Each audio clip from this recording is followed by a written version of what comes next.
Inter Miami coach Gerardo Martino বলেছিলেন অন্তত 2টি ম্যাচে লিওনেল মেসিকে পাবেন না তারা। পরীক্ষা নিরীক্ষার পর জানা গেল তার চোটের অবস্থা আরেকটু গুরুতর, তাই কোনো সুনির্দিষ্ট সময় জানানো হয়নি ফেরার। আপাতত বলা যায় অনির্দিষ্টকালের জন্য ছিটকে পড়েছেন আর্জেন্টাইন জাদুকর।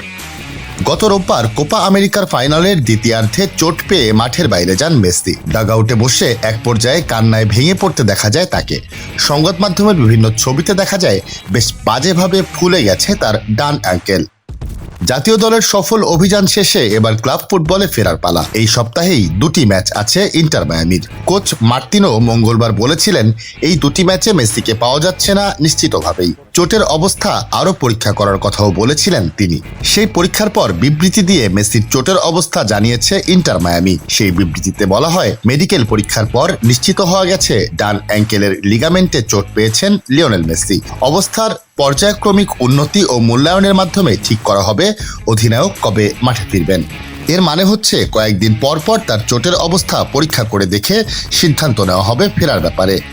ফাইনালের পর সামাজিক মাধ্যমে মেসি বলেছিলেন তিনি ভালো আছেন এবং দ্রুত মাঠে ফিরতে মুখিয়ে আছেন। এখন একটু অপেক্ষা তাকে করতেই হচ্ছে।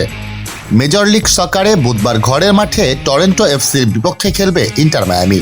শনিবার তাদের প্রতিপক্ষ শিকাগো ফায়ার। লিগস কাপে তাদের শিরোপা ধরে রাখার অভিযান শুরু হবে 27শে জুলাই।